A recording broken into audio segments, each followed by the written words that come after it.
acara itu hari pertama kali malah jadi 40.000 orang. 40.000 orang? Iya. Kita kasih solusi. Bang Ucok Nasution, Bapak Distro Nasional. Bapak Distro. Bapak event.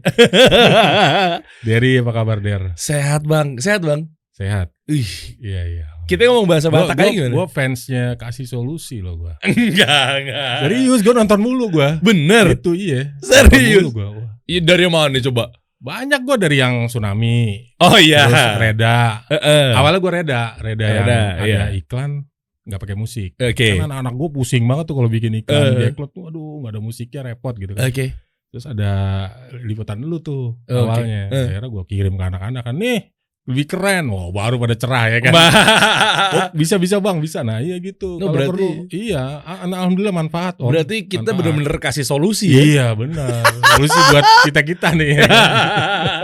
Siap ya. Gitu. Bang, ini kita geledah bareng-bareng boleh bang ya? Boleh. Teman-teman banyak yang request loh. Masa sih? Ucok Nasution 1975. Itu iya. Angka kelahiran kan? Tahun. Tahun kelahiran kan? Iya. Kan nyampe ke ini ente akun. Gue gak begitu paham sih ngelihat apanya gitu. Oh banyak. Kadang anak-anak gue doang tuh yang ngurusin. Iya makanya. Ngurusin IG. Anak gue beneran maksud gue. Oh anak yang mana yang sering muncul di ini Instagram? Iya yang kan cowok, yang cowok. Sky. Iya. Si Sky itu. Oh dia yang ngurusin? Iya kadang dia nginiin, Pak aku naikin ini ya, oke. Oh iya itu. Gitu, iya. Banyak sampai DM bang. Alhamdulillah. Iya, DM nih. Apalagi kemarin yang Max kan? Iya. Iya kan pas Max nonton juga gue. Nonton juga ya. Pas Max kan tiba-tiba, bang, nggak afdol kalau nggak langsung panggil Bang Ucoknya. Wah, iya, cuman kan dia suhunya dia. Buat apanya nih? Dari distronya, gue banyak belajar loh sama dia gue. Lah tapi kan sekarang gini bang, lu nih bang ngumpulin distro clothing brand seluruh Indonesia, nggak gampang. Iya, alhamdulillah dimudahkan sama Allah. Iya, yang pertama pasti karena Allah. Iya. Iya kan? Cuma kan ikhtiarnya itu kan nggak gampang. Iya. Nah ini yang sebenarnya penasaran gue sih bang. Dalam artian gimana cara ngumpulin, bikin event dengan beratus ribu, ratus ya? Apa tuh? Brandnya? Brandnya ratus. Tuh, ratusan kepala. Iya. Yang pasti pengennya posisi paling seksi. Iya. Tempatnya, tenannya, tendanya, tapi mau bayar murah kan? Iya. Kan banyak pasti. Ada nggak cerita? Nanti kita kupas ya. Ada nggak cerita kayak gue nggak mau sebelah brand ini Ada dong. Gue maunya jangan deket-deket dia Ada nggak? Ada. Oh, gitu. Ada yang mau deket-deket sama dia juga ada gitu. Nempel. Iya. Pansos. Iya gitu. Ada juga gitu. Ada macam-macam ya. Kita kupas nih. Bang Ucok, awalnya gimana kepikiran bikin orang-orang bikin event? Biasanya eventnya kan event-event yang ya udah gitu ya, konser misalnya, doang gitu ya, dan lain-lainnya. Terus kok kepikiran awalnya bikin event yang khusus buat clothing line atau ya brand distro pada saat itu? Tahun berapa awalnya? 2009. Iya. Di situ belum ada pemainnya? Belum. Di Bandung udah ada tapi di Jakarta belum. Oke. Di Bandung ada Kickfest kalau lo tahu tahun 2008 tuh. Oh iya. Gitu. Oh iya dia duluan nih. Dia duluan tapi di Bandung. Bandung. Gitu. Jadi kalau gue sih ceritanya agak-agak gue bikin usaha tuh 2007. Jadi gue resign nih. Ini kita bahas perjalanan dulunya boleh ya sebelum bikin event deh. Iya. Oke. Kantor apaan? Gue dulu terakhir di MNC. Sebagai apa sih event lah, bagian event gitu. Markom gitu kali ya. Markom. Oke. Dari Markom itu gue resign, gue pengen bikin sendiri lah. Usaha. TV. Bukan TV. Oh nggak kirain usaha bikin sendiri. Oke. Bikin IO sendiri ceritanya. Oke. Tapi 2007 masuk 2008 langsung penuh kendala tuh gue. Apanya? 2008 tuh banyak, ya lu tahu kalau brand manager ganti biasanya IO-nya juga ganti kan. Bener, bawaan kan. Betul, bawaan. Akhirnya gue juga berkurang nih project. Kasian juga sama anak-anak kan, kadang-kadang gaji gue tertunda lah dan lain-lain. Nah, berarti basicnya memang basic organize. Iya, organize. Okay. Suatu hari gue nganter anak gue tuh ke Bobo Fair kan. Lu tau Bobo Fair gak? Bobo Fair apaan sih? Lu gak tahu ya? Gak tahu lagi gue. Bobo Fair tuh pameran khusus anak-anak, lo tau gak? Majalah Bobo. Majalah Bobo. Oh berarti kan gue dulu belum punya anak. Iya enggak, maksud gue pernah anak kecil gak gitu kan? Pasti kan. Oh iya. ada kelinci-kelinciannya. Iya, operate ini apa segala gitu. Di panggung gitu ada drama-dramanya. Ada drama, ada. Iya. Nah, cuman intinya tuh pameran produk anak-anak itu. Oh, gue nggak tahu lagi, dulu kecil mungkin taunya acara anak-anak. Ternyata Betul. namanya Bobo Fair ya. Bobo Fair. Mungkin bokap tahu tuh. Iya, gitu. Nama event deh. Gua ajak anak gua. Agak amazed gue sama itu event. Oke. Pertama kita beli tiket, ya kan. Anak gua 1 beli tiketnya 5 tuh. Nah, kan kakek neneknya ikut. Emak bapaknya ikut, bro. Bener. Iya kan, bener. emak bapaknya ikut. Jadi beli 5. Gak mungkin anak gua taruh di lobi. Ya nanti kalau udah selesai keluar ya nak. Enggak dong. Gak mungkin kan. Enggak dong. Anak gua mesti TK lagi ya kan. Bener. Wah gila, dari tiket aja oke nih dapat duit gitu kan. Oke. Iseng-iseng gua tanya tuh, ini berapa jumlah tiket sih terjual om kalau sampai habis? Oke. Gua tanya orang yang di tiketing. Oke. 100 ribuan pak. Wih, emas juga gue 100 ribu tiket ya kan terjual. Oke. Terus udah gitu gue iseng-iseng lagi beli baju lah buat anak gue sama istri gue kan. Gue tanya dia, sewa but berapa mbak mas di sini mbak sama mas nih? Ya 4 jutaan pak katanya.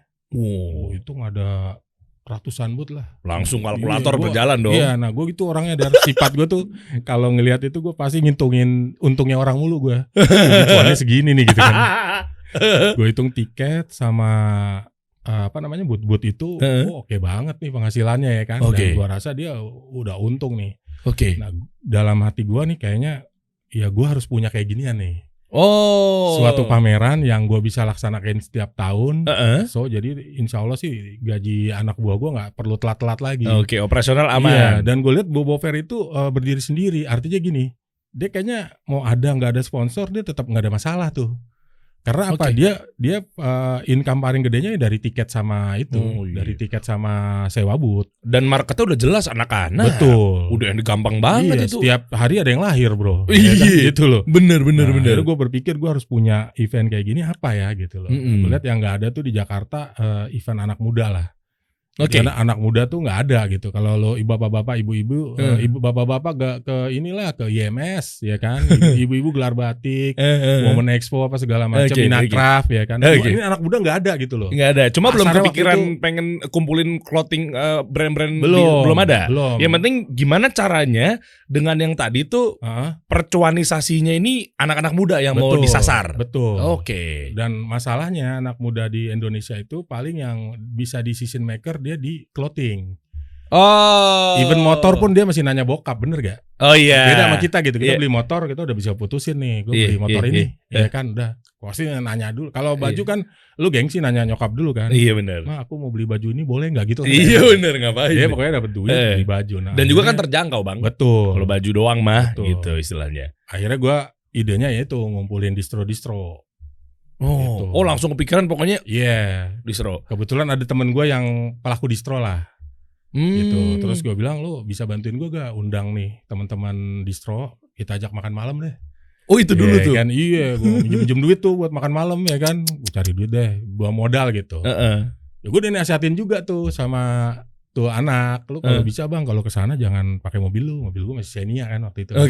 Soalnya biar lu bonafit dikit lah, saya mau mobil kayak gitu kan. Ini marketing nih, ini marketing. Iya nggak apa-apa kan, biar ini kan buat trust ya. Akhirnya gue ya pinjem mobil lah waktu itu kan. Baru gue yakinin dan lain-lain ya. Alhamdulillah mereka antusias. Siapa yang dikumpulin pertama kali? Distro Jakarta Bandung sih. Waktu itu. Siapa aja? Masih ingat nggak? Yang pertama kali itu tahun berapa bang? Premium Nation. Tahun 2008 itu. 2008 ya kalau nggak salah. 2008 apa 2009 awal. Bener itu Viera awal-awal tuh. Iya.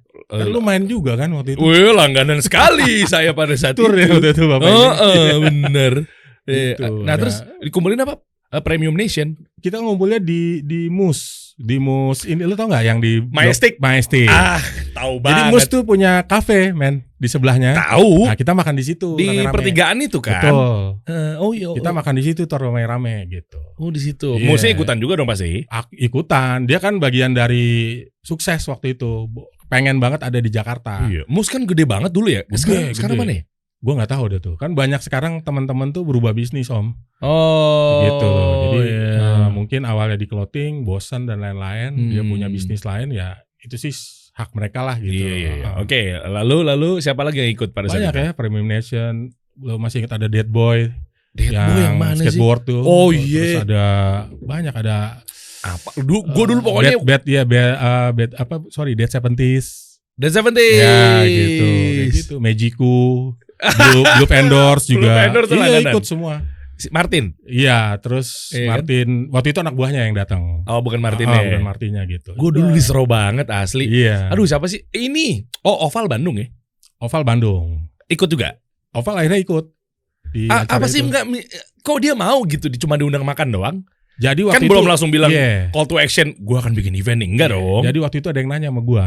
Okay. Ada yang nanya. Gue lupa. Nanyanya Japri atau telepon ke gue atau di forum itu ya. Oke. Okay.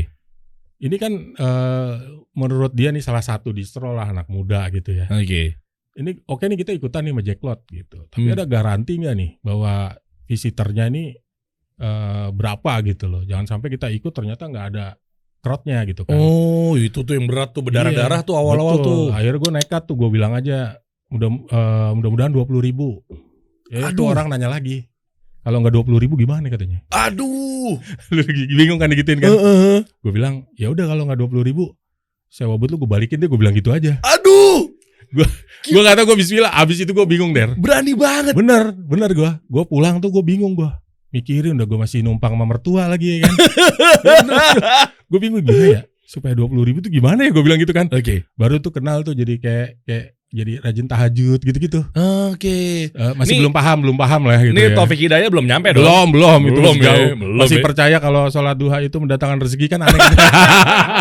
Gue sholat duha mulu tuh jadinya gitu kan. Tapi ya nggak tahu gue ya gimana gitu kan. Tapi gue yang jelas masih ada ininya lah gitu. Minta ya. Alhamdulillah. Jadi qadarullah tuh acara itu hari pertama kali malah jadi 40.000 orang. 40.000 orang? Iya pertama kali tuh. Dan gue juga ya gimana sih kalau lu dalam hidup tiba-tiba lu ketemu yang gitu loh. Oke. Itu di situ momen gua tuh. Oke. Gua ingat tanggal 28 Juni 2009 tuh. Oke. Gitu. Itu berasa banget tuh ya. Berasa. Dan gua belum pernah ngumpulin orang 40.000 Der masalahnya. Gila itu. Ininya gua bikin konser dulu ya. Paling top itu gua 5.000 lah. Kayak gua bikin konser Napalm Death datang ya. Itu cuman 2.000-3.000 gitu loh. Ini sekelas Slang kayaknya kayaknya enggak deh. Kalau di Jakarta susah kalau ngumpulin 40.000 dan ini beneran 40.000 dan semuanya pakai tiket gitu. Boleh tipsnya dong Bang. Itu kan pas udah jadinya nih. Ya. Apa kayak strategi-strategi yang digaungkan? Kan akun Instagram dulu belum ada kan? Facebook dulu. Tuh. Ini ada bocoran dari Max sebetulnya Bang. Der, lu gali nih sebelum kemarin kan kita janjian buat kesini. Lu gali strateginya Bang Ucok, pola marketingnya, dia tahu titik-titik tempat penancapan baliho umbul-umbul untuk promosi sebuah event. Lu gali tuh Der. Masya Allah tuh beliau. Bener begitu? Ya enggak. Gua gimana coba trik-trik dan kiat-kiat teman-teman yang kan pasti audiens gue nih ada yang IO ya, bikin event misalnya apa segala macam gitu ya. Gimana sih cara strategi marketing event? Kalau gue sih terus terang awam banget mengenai organize karena kan gue pelakunya biasanya yang diundang sama IO. Iya. Nah, apa ya waktu itu dipakai strateginya? Ya pertama kalau gue ada kenalan sih teman yang emang expert di billboard gitu. Oke. Dia tahu titik-titik apa namanya traffic gitu. Oke. Dia biasanya kasih tahu lu kalau pasang T-banner di sini. Ini kayak Kokas nih salah satunya nih inceran gue nih. Oh gitu. Biasanya gue pasang T-banner kalau event gitu. T-banner tuh yang berdiri-berdiri yang di trotoar. Besi ya. Oke. Gitu. Sebenarnya umbul-umbul tapi dia tegak gitu loh. Oke. Iya benar. Tapi kan beda market Bang. Gini, enggak semua awam nih ya. Awam ya, koreksi kalau gue salah. Enggak semua titik-titik kemacetan traffic tapi sesuai dengan market event tersebut. Misalnya contoh, siapa tahu macet nih, ramai nih traffic nih. Taunya anak muda nggak ngelewatin itu. Nah, sementara kan market yang disasar anak muda. Iya, kalau gue lebih ke banyaknya orang dulu aja. Ini trafficnya Bang bagus, udah. Soalnya kan siapa tahu pasti ada yang muda juga ya. Cuman dulu juga kan gue rajin school to school tuh. Oh iya. Paling enggak gue awal-awal dulu ke 100 sekolah lah gue keliling tuh. Jadi kita branding mobil kayak EVV gitu. 3 mobil, 4 mobil dia keliling tuh. Bagiin kuis apa, ada flyer, ada stiker Jacklot ini itu tuh rajin dulu kita. Ada artisnya juga. Kadang-kadang gue bawa artis. Itu disponsorin juga kadang-kadang gitu. Misalnya ada sponsor minuman, dia sembari jualan. Kayak gitu. Nah, kalau titik-titik itu sih kalau menurut gua sebenarnya udah umum lah. Orang udah tahu kalau misalnya yang baliho di pertigaan tenis indoor tuh, ya itu udah paling diperbutin lah zaman dulu ya kan. Itu mah. Semua konser naruh di situ, semua Bener. event naruh di situ, terus kayak Kokas ini gitu. Kokas juga ya. Iya gitu. Terus kalau di timur tuh misalnya di mana gitu. Terus sama gua hajar juga misalnya Pulau Gadung tuh. Yang di mananya? Pulau Gadung tuh biasanya justru malah deket-deket mall itu tuh. Mall Pulau Gadung Pulau itu. Gadung Nah, itu. kita pasang di situ karena ternyata fanbase gue juga first jobber yang kerja di situ tuh. Gitu. Dia loyal juga ke kita gitu. Udah kayak gitu aja. Terus sih. di billboardnya di balihonya juga jual artisnya juga ya? Iya, gitu. Biasanya jual gitu deh. artisnya. Jadi kalau gue sih dulu idenya gini aja Der. Kalau gue prinsip gue bikin event supaya tuh insya Allah sukses gitu ya. Oke. Nggak ada alasan lu nggak ke Jacklot pokoknya gitu. Jadi buat alasannya tuh jadi banyak banget gitu loh. Oke. Oh ada ini ya. Oh gue kalau dulu nih awal-awal gue bikin kaos terbesar tuh ceritanya. Oke. Ya kan ukurannya 25 meter tinggi banget. Serius. Iya. Gimmick itu. Iya. Buat apaan? Dan hampir semua anak muda Jakarta Tangerang tuh, semua Facebooknya dipoto di belakang itu. Waktu itu. Iya. Pinter. Dan itu begitu lu masuk Senayan lu ngelihat kaos itu gede banget gitu. Iya, gede banget. Gue tahu itu. Iya, gede banget nih kaos nih. Jadi emang ini kaos nih, lu kalau mau kaos kesini begitulah ceritanya. Iya. Gitu. Yang kedua, zaman dulu ya, dia talent. Apa? Talent. Oh, talent. Ya termasuk lu lah yang menjadi talent gua gitu. Dulu ya kan? lumayan langganan Viera tuh. Iya. Iya, gitu. karena kan memang ya audiensnya ya. Iya, dan waktu itu hari pertama jujur aja gua bagiin tiket tuh hampir 3.000-an. 3.000-an? Iya. Kayak SMA deket itu yang free? Jacklot lah. Yang Free. Buat Free mancing? Mancing. Besokannya datang 2 kalinya bro. Oh iya dong. Jadi gini ternyata nih, pas dia datang, dia nggak sangka nih acara begitu gitu loh. Bahwa gila ya banyak brand. Ada brand dari Bandung, dari Jogja, dari Lampung gitu. Yang biasanya kalau dia ke Tebet, itu nggak cukup sehari men. Banyak banget tuh distronya kan. Dia ke Trunojoyo Bandung, harus 2 hari tuh. Bau reksa sih. Iya. Ini dia cuman beberapa jam semuanya ada di situ brand. Mantep. Sebenarnya itu kuncinya. Oh, kalau gitu. gue lihat Jacklot gitu. Makanya gue waktu nggak pakai musik gue udah nggak ragu-ragu nih ininya. Karena emang kekuatannya di brand itu. Nah, ini ya langsung gitu. kita bahas nih mengenai ini. Iya. Apa banyak cerita-cerita sebelumnya? Gue penasaran tadi tuh. Ketika transisi nggak pakai musik, lo kalut nggak sih bang? Nah itu tuh apa mungkin ada yang mau dibahas dulu nih? Ini mungkin teman-teman penasaran tuh. Maksud lo yang trik supaya rame gitu apa supaya ini? Ya itu pokoknya kalau menurut gue, lo harus bikin supaya orang gue harus ke Jacklot nih gitu. Jadi begitu dia lihat advertise-nya, event itu di TV, di internet atau segala macam, gue harus ke Jacklot yang menarik dia gitu. Kayaknya contohnya itu udah terlalu banyak teman-teman yang foto di belakang kaos itu. Iya. Jadi dia penasaran. Padahal walaupun dia udah sampai sana, gini doang gitu kan. Gitu loh. Ya misal ya. Nah waktu itu belum ada kompetisi skateboard yang sepop Jacklot. Masih rahimahullah Dead Boy tuh. Yang kelola tuh. Itu keren banget. Sampai datang dari Malaysia datang gitu, gue juga gak nyangka gitu loh. Ada dari luar gitu pada datang, terus ada bule tiba-tiba daftar gitu loh. Padahal remnya begitu doang, gue juga bikinnya sama UU tuh nggak terlalu hebat banget, tapi itu rame banget, gue bingung. Bingung akhirnya sampai kita tuh menutup pendaftaran itu gitu. Skateboard tuh kita tutup akhirnya gitu. Nah ini kan bagian dari strategi juga ya. Jadi nggak cuma sekedar jualan brand bajunya, ngumpulin tenan-tenan, tapi ternyata memang ada skateboard competition. Ya betul. Gitu. Ya gitu. Udah gitu ya waktu itu talent yang lagi hype siapa aja gitu kan. Itu kita kita undang dan lain-lain. Ya akhirnya sebenarnya mereka lebih banyak di booth clothingnya. Iya kayaknya gitu. Gak ketonton juga gak sih talent? Iya kalau gue lihat sih terakhir ya 2017 tuh sebelum gue benar-benar ini. Iya sekelas Dragon Force man yang band apa namanya metal ribet banget main gitarnya itu kan.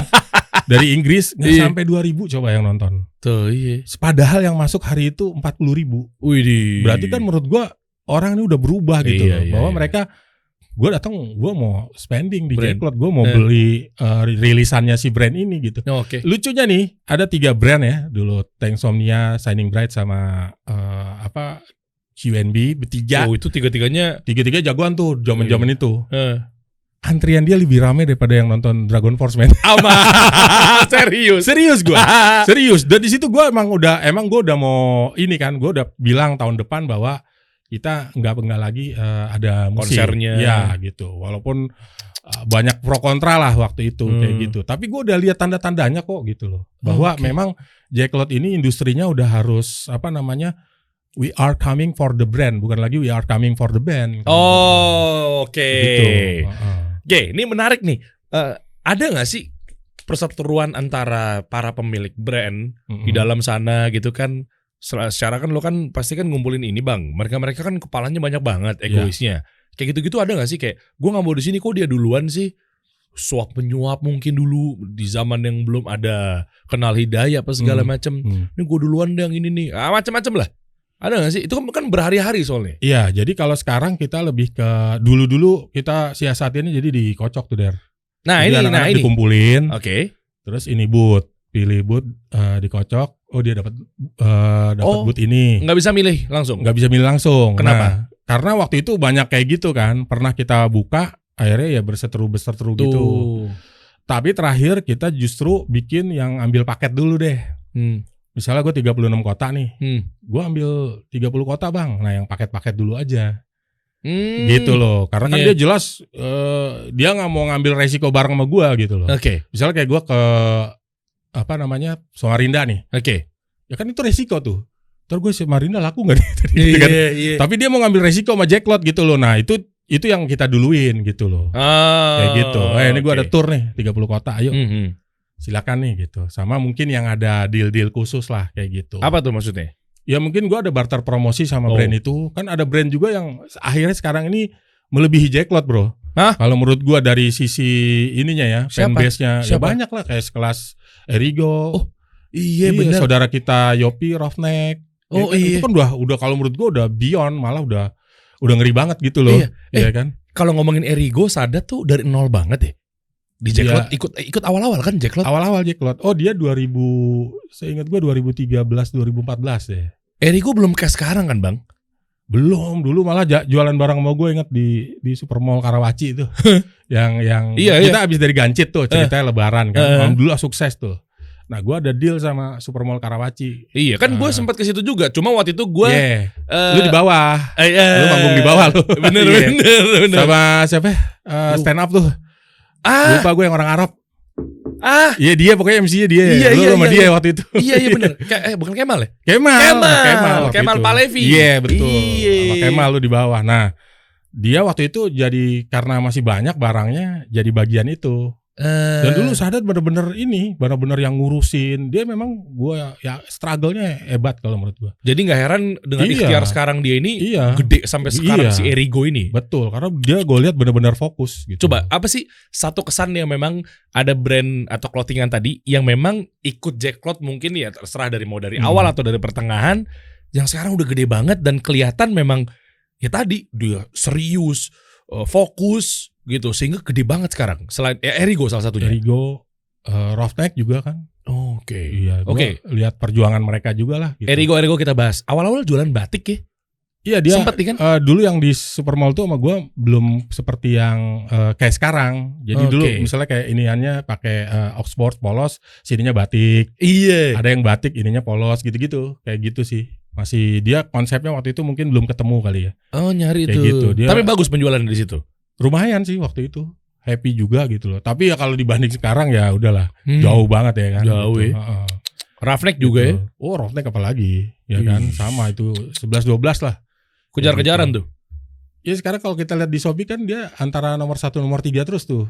Iya. 1, 3, kadang-kadang 1, 2, tapi tetap masih nomor satunya Erigo. Erigo masih ya gitu. Ya gue sih seneng lah pokoknya bahwa teman-teman tuh jadi lebih jadi besar gitu kan. Bocorin dong bang, apa yang dilakukan oleh Erigo dulu deh, sama Roughneck dulu deh. Ketika dia event ikutan, misalnya dari booth-nya misalnya diapain, cara mereka kan pasti kan nyampe ke kuping lu bang. Gaya-gaya mereka cara berpromosi. Siapa tahu nanti brand-brand yang baru merintis nih bisa mengambil insight-nya. Kan pasti kan lu menjadi saksi utama pelaku brand yang ada di sana. Mungkin ada yang kayaknya pakai pola SPG-an, ayo dong, ada dong. Iya. Ya kan? Ada juga yang polanya diem-diem baik nungguin bola, ada dong.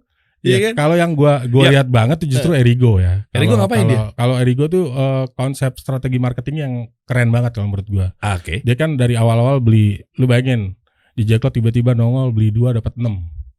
Beli 2 dapat 5. Dia dulu tuh. Itu masuk, Sadat, lu masuk begitu hitungannya?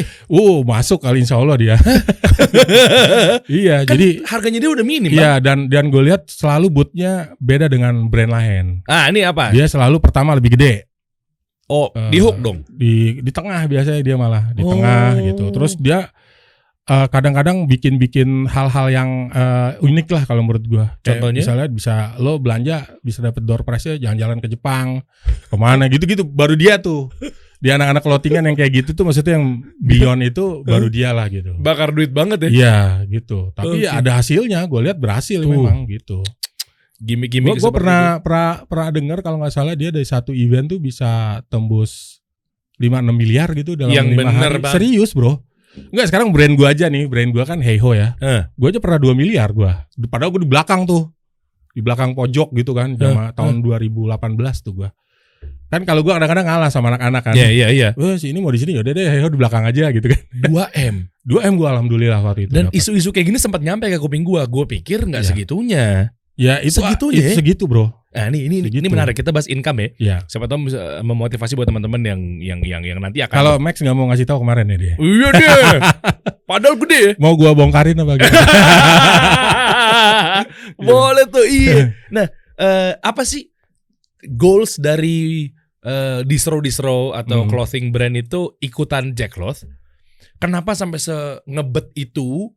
Bener nggak tuh yang disampaikan, katanya nyampe juga ke kuping gue kalau di Jacklot tuh sehari bisa sampai ratusan juta bahkan dan lain sebagainya gitu loh. Itu emang sebegitunya? Gini deh, cost mereka berapa? Ya cost mereka sebenarnya nggak sampai 10% ya. Contoh misalnya berapa hari tuh bang? Jakarta ya, misalnya Jakarta nih dia ambil booth yang let's say 50 juta deh yang paling mahal. 50 juta itu berapa hari? Kalau di Senayan itu 7 hari. Pas Ramadan. Jadi 50 juta itu udah ikutan 7 hari? 7 hari. Kalau ada yang ikut cuma sehari doang gak? Enggak ya? Enggak, yang ada dia ikut 7 hari, hari ke-5 dia tutup karena barangnya habis. Itu banyak yang begitu. Sekitar 10% begitu dia. Habis tutup gara-gara barangnya habis. Kalau yang tutup gara-gara gak laku-laku? Enggak ada sih. Insya Allah kalau pada saat musim Ramadan, year-end sale dan summer itu, insya Allah kita gini nih anak-anak hitungannya, gue bawa barang 1000, insya Allah tuh 500-600 keluar. Karena dia ya yang pertama pasti pertolongan Allah. Yang kedua, emang lu nggak salah di Jacklot. Iya, karena emang kuat namanya. Gue bingung ya karena kayak nggak tahu ya Jacklot tuh ada kayak gerakan begitu Jacklot tuh it's time to shop gitu loh kayaknya. Iya benar. Dan mereka nabung bro. Mereka nabung gitu. Sampai kita pernah wawancara tuh dia nabung udah 3 bulan tuh. Dia tahu Jacklot bulan ini dia tabung, dia bawa 2 juta dan tuh baru dia spending beneran. Dan usut punya usut der. Ketika gue sekarang udah mulai kenal sama apa namanya kayak apa sih Matahari Ramayana gitu lah. Ternyata Jacklot itu ternyata yang paling variatif gitu loh desainnya, dan kedua yang lebih murah dari mereka. That's why mereka ke Jacklot man. Serius? Lebih murah daripada departemen store gitu. Betul, men. Masa bang? Sekarang gini, ya. Masa? Kan diserus 200 ribuan. Iya, 200 apa deh? Kita ngomong apa nih 200 ribu? Misalnya barangnya apa? Jaket, hoodie. Hoodie. Iya, hoodie 200 ribu. Di Jacklot tuh lu bisa dapat 100 sampai 150 ribu. Ada yang jual hoodie. Iya. Sekarang celana Cino deh. Cino di departemen store itu 250. Di kita ada yang 120 sampai 150 men. Bahkan ada yang 100 ribu. Karena anak-anak clothing kan kayak gini doang der. Misalnya kayak gue nih kalau pemain pemula nih gue ya. Barang gue udah laku setengah nih. Which is itu gue udah untung. Iya kan. Sisanya ini mau gue jejak juga harganya ibaratnya nggak ada masalah gue. Udah untung. Gue bawa pulang. Yang penting kan gue bisa produksi lagi begitu. Makanya kenapa Jacklot itu hari terakhir itu terakhir sama sehari sebelumnya itu paling rame der. Karena banyak yang sale-nya nambah. Ngerti. Serius gitu. Berarti banyak juga dong yang bermindset konsumen datang entar-entaran aja. Banyak kayak gitu. Cuman biasanya di awalnya kita kasih gimmick. gitu loh. Oh, biar ikut dari Biar awal. ya dari awal lo gitu. Ya, gitu. iya. Berapa paling gede? Paling kecil dulu deh. Income yang dari salah satu tenan. Ini kita ada season-seasonnya ya. Oke. Kalau gue lihat Ramadan itu minim-minim temen gue nih, Ikhwan juga yang sering ngaji bareng sama gue gitu kan. Dia aja yang menurut gue brandnya yang gak gede-gede amat. Orang juga jarang ngedenger nama brand dia gitu kan. Tapi Apa? legend. Boleh disebut? Baby Rock. Oh, Eddie. Tapi kalau sosoknya dia legend lah. Oke. Artinya emang banyak nasihatin brand-brand muda gitu. Wih, mantap. Iya. Oke. Itu aja kemarin gue ngobrol waktu yang Ramadan 2019 dia 490 juta tuh. Hah? Serius. Omset dong. Omset. Jadi gini lucu. Ini buat dia. Oke. Ya, ini buat gua gede. Hey ho. Oke. Kita produksi Cino sama Kurta tuh bareng. Bahkan satu vendor tuh ceritanya. Satu vendor bareng. Bahannya sama dong. Bahannya sama. Gua kalau sholat manggil dia, yuk ke atas sholat gitu. Oke. Dia jual lebih mahal dari gue. Oke. Dia jual, gue lebih murah dia. Barang gue banyak banget, gue bilang gitu kan. Lu jual berapa ya Kurta? Gue 150, om, gue 100 ribu aja deh ya. Udah cuan nih gue bilang. Oke. Udah, jualan. Tahu nggak lo? Kadar lo-nya Kurta dia duluan abis men. Kok bisa? Itu dia, makanya kalau menurut gue di Jacklot itu, rezeki itu Allah yang ngatur, bukan boot dia biasa aja. Terus yang jaga bertiga doang plus dia, coba. Titiknya kali pas kali bang. Iya, enggak, kalau menurut gue masih strategisan gue bro. Gua gede, ada ininya, gue bikin gate coba, ya kan? Mantap. Boot dia cuman biasa, ada Baby Rock, Kurta Rock City kata dia, ya kan? Tagline-nya gitu. SID Gua Kurta Rock City ya, kata dia gitu. Selalu. Nah itu kita sama-sama jualan tuh, vendornya sama, beli bahan bareng coba, iya kan? Tapi gua pas itu, kok Kurta udah nggak ada, habis bang katanya. Oh masya Allah, gue bilang lu jual lebih mahal dari gue udah bisa duluan gitu. Coba padahal di seberangnya gue lebih murah coba. Oke. Gitu. Jadi kalau menurut gue udah rezeki itu udah ada tuh, udah. Nih, dia yang bawa orang ke situ ngeluarin duit gitu. Ada aja. Gitu ada aja gitu loh. Jadi nih titik-titik yang paling diminatin mana bang untuk tenan? Yang paling happy kan dikocok tuh. Ya. Yang paling mereka senang tuh yang taunya nggak diduga-duga, misalnya, aduh gue di sini lagi, taunya rame. Ya kayak itu, gue sempat cerita-cerita sama lu tuh yang di toilet. Iya gitu. Jadi dulu kita pernah pindah ke tenis indoor, dipakai sama Plaza Barat sama halamannya semua, termasuk tenis outdoor. Gue pernah tuh pakai. Nah itu ada satu booth yang dapetnya ke toilet. Dia komplain ceritanya nih. Bang nih gue dapet di itu ke toilet. Ya udah dagang aja dulu deh, nanti kita ngobrol. Setelah itu gue nggak tahu kejadiannya. Akhirnya dia nelpon lagi, bang gue pindah ya, jangan deket toilet. Ya udah, yang deket toilet kita jauh-jauhin lah ceritanya. Karena males ngapain? Karena males. Iya, gue pikir dia juga jualannya nggak bagus nih deket toilet ya. Nggak lama setelah selesai event yang itu kan kita setahun 3 kali tuh. Kalau di Jakarta dia yang rinsel malah nelpon gue, bang boleh deket toilet ya katanya. Gue balik lagi gitu, karena dia ternyata udah bagusan di deket toilet itu salesnya. Sambil orang ngantri apa segala macam kayak gitu.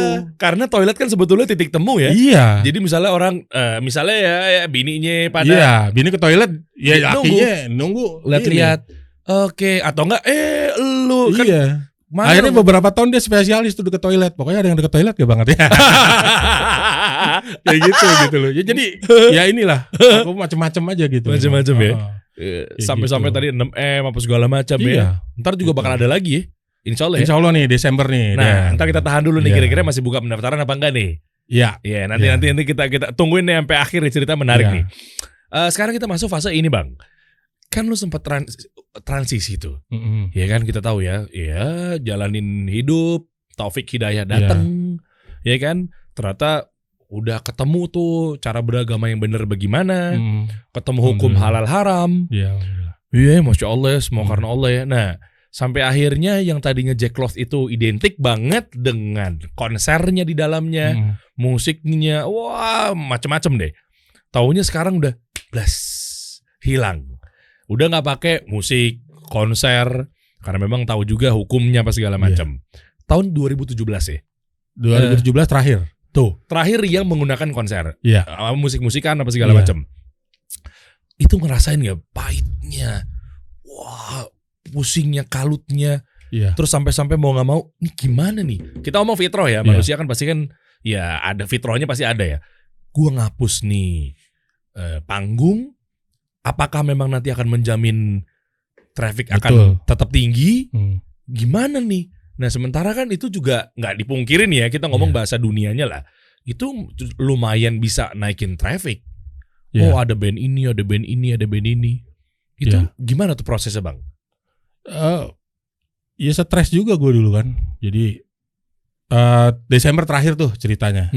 Desember terakhir, hingar-bingar, gue ingat di Gambir Expo kita bikin Jacklot. Itu udah kita umumin tuh. Jadi sebulan sebelum Jacklot penutupan itu kita umumin bahwa kita tidak ada panggung musik lagi. Ngumuminnya gimana? Gue press conference. Press conference-nya bareng anak-anak band juga. Waktu itu ada anak band yang akhirnya kaget juga tuh. Gitu kan sama anak-anak brand gitu. Tapi gue kan nggak pernah menjudge teman-teman ya yang masih ngeband itu. Kalau gue percaya ya menurut tempat gue ngaji nih Ustadz Adrial bahwa kita tuh belajar agama kan buat nilai diri kita, bukan nilai orang lain. Iya betul. Dan gue yakin siapa tahu amalan dia lebih gede ya kan, dibanding kita yang udah kelihatannya berjenggot lah, nggak musik segala macem. Intinya tuh semua buat nilai diri gue. Jadi gue nggak pernah nilai mereka gimana dan mereka tetap berhubungan baik lah sama gue. Bahkan ada pemain-pemain band juga yang masih jadi loyal tenannya Jacklot gitu loh. Nggak masalah kalau menurut gue, walaupun awalnya mereka menolak dulu ya kan, terus ya sempat gimana gitu kan, wah nih gini nih Jacklot jadi nggak punya, Jacklot tuh punya Indonesia coba gitu, kayak gitu kan, itu lo harus ini gini gitulah. Ya gue pikir gue nggak bisa jawab apa-apa dan gue juga nggak bisa bilang Jacklot punya Indonesia punya gue kali, nggak gitu gue ngomongnya. Gue mengakui bahwa Jacklot adalah bagian dari Indonesia dengan tour 30 kotanya itu dan lain-lain gitu. Dan gue merasakan itu juga Bang. Iya gitu. Jacklot itu gue kan konsumen di situ.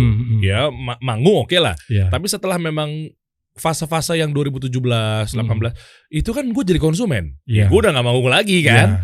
Nah istilahnya seperti itu gitu ya.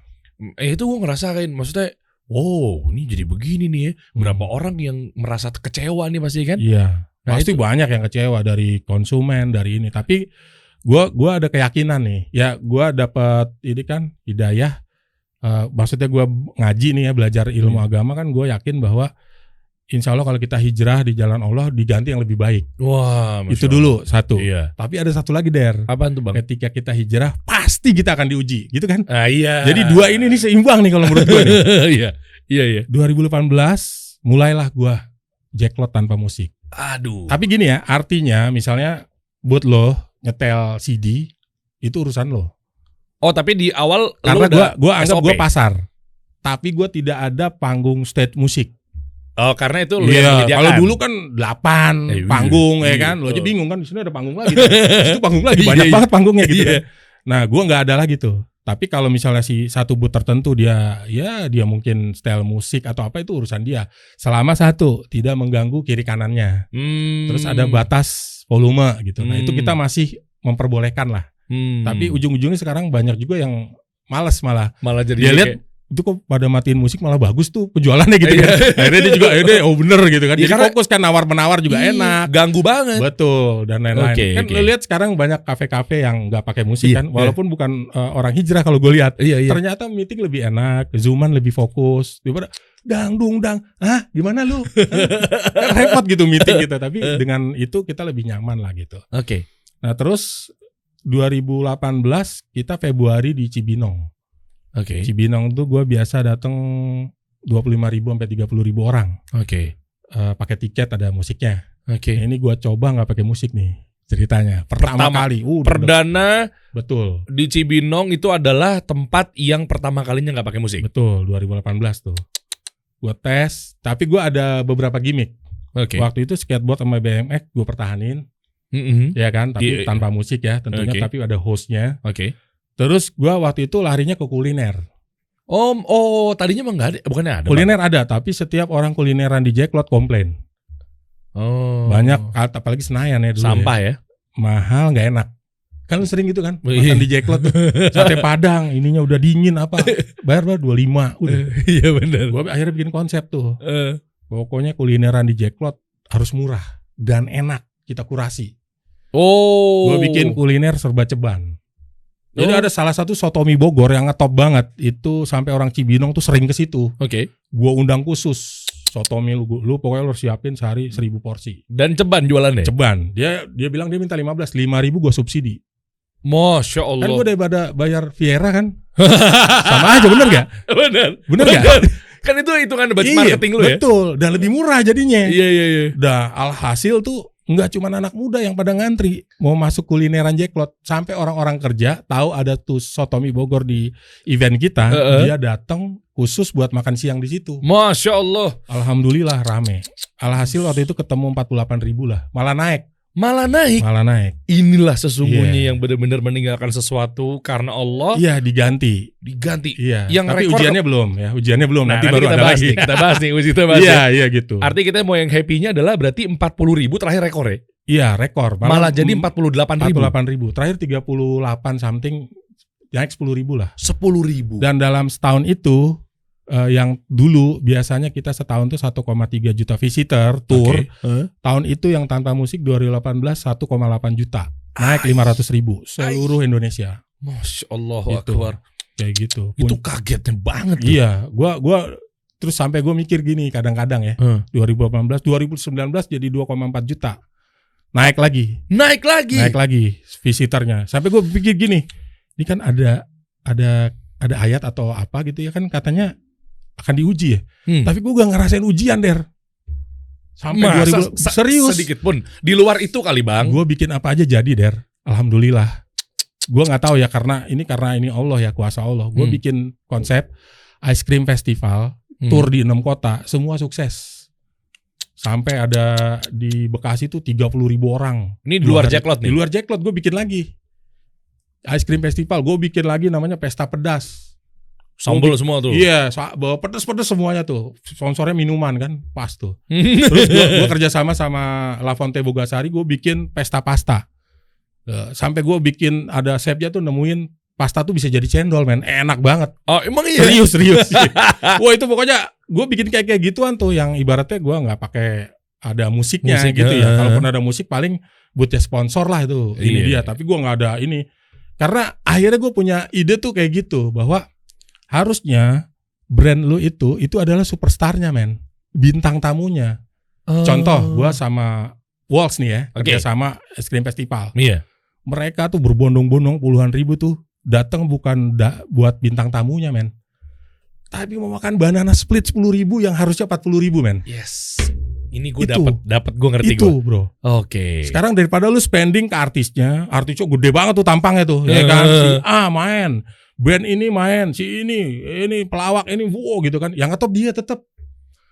Apakah ada dampak gak ke brandnya? Oh enggak. Nah, tapi ketika gue coba Ice Cream Fest itu dengan 40 menu gue siapin, lo sampai gue jalan-jalan nih ngajak anak waktu itu acara di Thailand gitu. Terus gue lihat orang Thailand tuh pada ngantri pakai batok kelapa es krim gitu kan. Oke. Ya kelapa kalau di Jakarta paling 5.000, men. Dia gak tinggal motong kupas taruhin es krim gitu doang, ya kan. Gue antri panjang kan. Ide itu gue kirim tuh ke Jakarta. Nih, lu next di kota ini coba bikin kayak gini deh, beneran. 3.000 batok abis tuh. 3.000 batok. Serius. Karena di sana harganya di Jakarta ternyata mahal kan. Kalau gue kan es krimnya disupport. Oh iya. Kayak gitu. Dia kan sponsor gitu loh. Nah, iya. Jadi gimana caranya brand itu bahagia, men? Wah, gila nih. Gua jadi dia datang ini semua visitor ini datang buat brand lu, men, bukan buat bintang tamunya. Bener gak? Bener. Gitu loh. Kalau datang buat bintang tamunya ya bintang tamunya kelar dicuekin tuh brandnya. Abis miliaran bayar artis, ya gak, men? Sekarang ada, lu tau sendiri lah artis. Zaman lu kan gua ngursin lu juga ada riders ya kan. Ridersnya ini dijemputin apa air mineral, gitu vitamin apa gitu kan. Iya. Itu udah gak lepas tuh. Aqua berapa? Belum yang soda-soda, Coca-Cola lah, apalah. Ada chip-chip apa kadang boleh keripik apa. Kayak gitu loh, men. Nah, jadi kalau gua lihat sih gitu, Der. Gua kepikir kayak gitu bahwa dengan konsep ini ya gitu loh, bahwa jadi mereka juga bener-bener abis itu gue tanya salesnya juga jadi meningkat di tiap kota itu, karena kan gini loh, mereka makan gue bikin menu banana split, ya kan, cuman 10.000, ya kan, dia makan. Kalau dia makan di kafe 45.000, men. Oh iyalah. Ternyata dia bisa bikin sendiri. Nextnya dia cuma beli pisang, garnish coklat sama ini. Oh iya bisa ya. Karena kita ada edukasi bahwa lu juga bisa bikin rumah lu senyaman kafe gitu loh, kayak gitu. Ide gitu. Makanya ini yang nanti gue mau bicarakan khusus sama lo ya kan. Kita bahas aja di sini sekalian. Gue sebagai mitra ya. Lo sebagai mitra dikasih solusi. Iya gitu. Nanti kita datangin. Dan gue sebagai ini juga pelanggan ya kan. gitu. Bisa nanti naikin penjualan Cleo di sana. Kita bahas nanti ya. Betul. Nah, ujiannya itu dan kita mundur dikit nih Bang. Iya kan, tadi kan Masya Allah ya, dampak luar biasa apa segala macam. Tapi nggak dipungkirin, fase-fase itu sebelum kita memutuskan tidak ada musik di Jaklot, itu kan berat. Nah, berat banget. Apa yang pertama kali lo pikirkan Bang dan tuang ke para klien, otomatis kan klien ya? Itu gimana sih? Ya pokoknya intinya dari proses hidayah datang tuh gimana sih? Kayak, aduh, apa? Itu dulu deh. Kita kasih solusi.